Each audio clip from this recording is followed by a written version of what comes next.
2020 সালের এপ্রিলে বেনজির আহমেদ র্যাব থেকে বদলি হয়ে বনে যান বাংলাদেশের সবচেয়ে ক্ষমতাধর পুলিশ কর্মকর্তা। ওরা কাজ করে, আমরা গুন্ডা আছে, পুলিশ আছে। পুলিশের তো বড় গুন্ডা, গুন্ডার লাগে না তো। গুন্ডা হন পুলিশ, যার পুলিশ লাইন আছে, যার প্রশাসন আছে, হ্যাঁ হন গুন্ডা। হারিস তার জেনারেল ভাইকে এখানে জড়িয়ে মানুষের দৃষ্টি কাটতে চান না। কি করতে আর খামাচ্ছা খাকি পোশাকের মধ্যে ঢুকে বয়ে থাকবো, হিসাবটা বুঝছেন? সে অমুক আছে, তমুক আছে, আইজি আছে, এবং আমাকে তো দরকার হয় না। ওরাও খায়, আমিও খাই, ডাইরেক্ট কথা। তিনি বলছেন যে দুর্নীতিবাজ একটি চক্রের সাথে তিনি জড়িত, যে চক্র পুলিশ সদস্যদের এমন জায়গায় বদলি করে যেখানে ঘুষ পাওয়া যায় বেশি, বিনিময়ে সিনিয়র কর্মকর্তাদেরও ঘুষের ভাগ দিতে হয়। পুলিশ আঙ্গুল এখানে এই ওসিমসিগুলোর পোস্টিং করতে কিরকম টাকা খরচ হতো?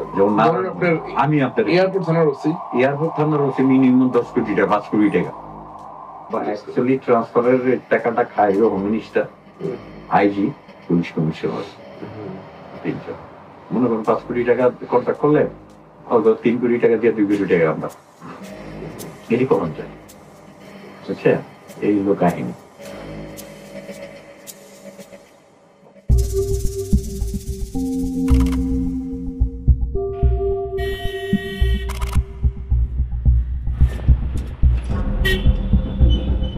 মোহাম্মদপুরে, যেখানে আহমদ ভাইরা শৈশব কাটিয়েছিলেন, সেখানে নিজেদের স্বার্থ হাসিলে র্যাবকে ব্যবহার করছেন তারা।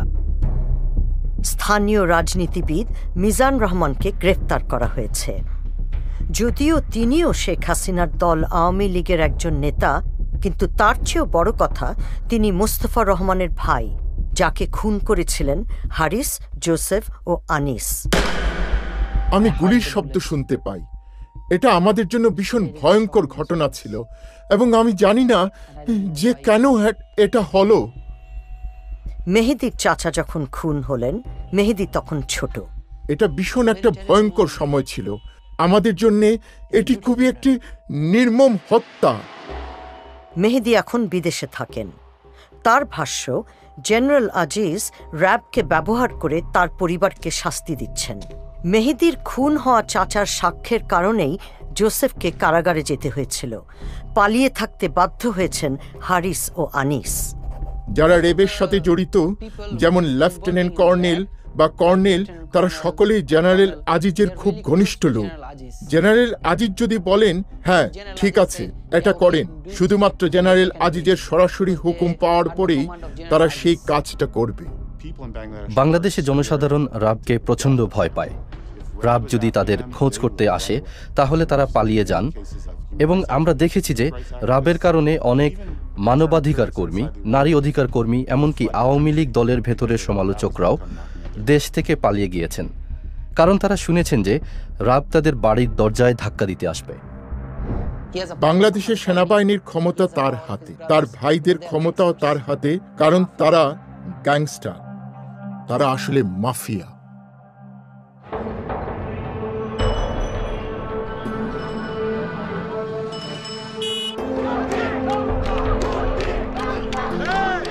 মোহাম্মদপুরে আহমেদ পরিবারের ভাইয়েরা যে এলাকায় বড় হয়েছিলেন, এক তরুণ সদস্য নির্বাচনে লড়ছেন।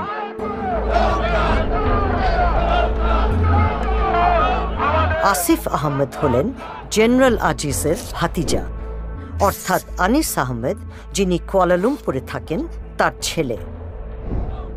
2020 সালের জানুয়ারিতে আসিফ নিজের রাজনৈতিক জীবন শুরু করেছেন। তিনি দুর্নীতি দমনের প্রতিশ্রুতি দিয়ে নির্বাচনে জিতেছেন। এবং দুর্নীতিটা আশা করি অনেক কমে আসবে। আমাদের মাননীয় প্রধানমন্ত্রী দুর্নীতির বিরুদ্ধে যেভাবে অভিযান চালাচ্ছে, সেটার ভয়ে অনেকে হয়তো ইনশাল্লাহ সামনে দুর্নীতি করার সাহস রাখবেন না। আমি তাকে অনেক ধন্যবাদ জানাই এরকম শক্ত একটা পদক্ষেপ করার জন্য। নিজের দলের লোকজনকে সে ছাড় দেয়নি এই দুর্নীতি বিরুদ্ধে অভিযান করার জন্য। ধন্যবাদ।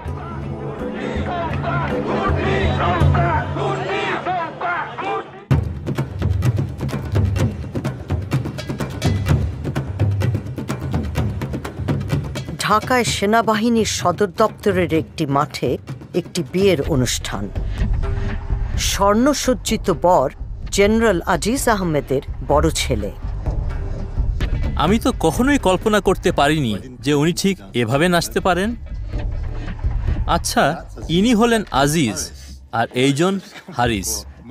হারিস খুনের অভিযোগে পলাতক, অথচ সে এই বড় জাঁকজমক একটি বিয়ের অনুষ্ঠানে এসেছেন। সেখানে চিফ অফ আর্মি স্টাফ উপস্থিত আছেন। হারিসের মতো আনিসও মালয়েশিয়া থেকে ঢাকায় ছুটে এসেছেন।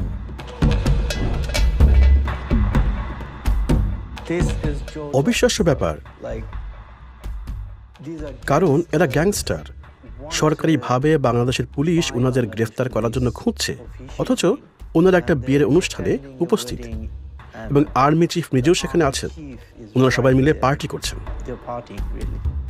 দেশের ঊর্ধ্বতন সামরিক কর্মকর্তা, ক্ষমতাধর রাজনৈতিক নেতা ও বিদেশি বিশিষ্টজনরা উপস্থিত। আর ভাইদের মধ্যে সর্বকনিষ্ঠ জোসেফ, যিনি হত্যার দায়ে দোষী সাব্যস্ত হয়েও পরে ক্ষমা পেয়েছেন, তিনিও আছেন এখানে। আচ্ছা দেখুন, ইনি বাংলাদেশের প্রেসিডেন্ট। তাকে ক্ষমা করেছিলেন বাংলাদেশের রাষ্ট্রপতি মোহাম্মদ আব্দুল হামিদ। বাংলাদেশের প্রেসিডেন্ট এই দুই পলাতক আসামিদের সঙ্গে একটি বিয়ের অনুষ্ঠানে উপস্থিত, যাদেরকে গ্রেফতার করা উচিত। আনিসের ছেলেও উদযাপনে মেতেছেন। দুর্নীতি বিরোধী প্রতিশ্রুতি দিয়ে নির্বাচনী প্রচার চালাচ্ছেন এই উদীয়মান রাজনৈতিক নেতা।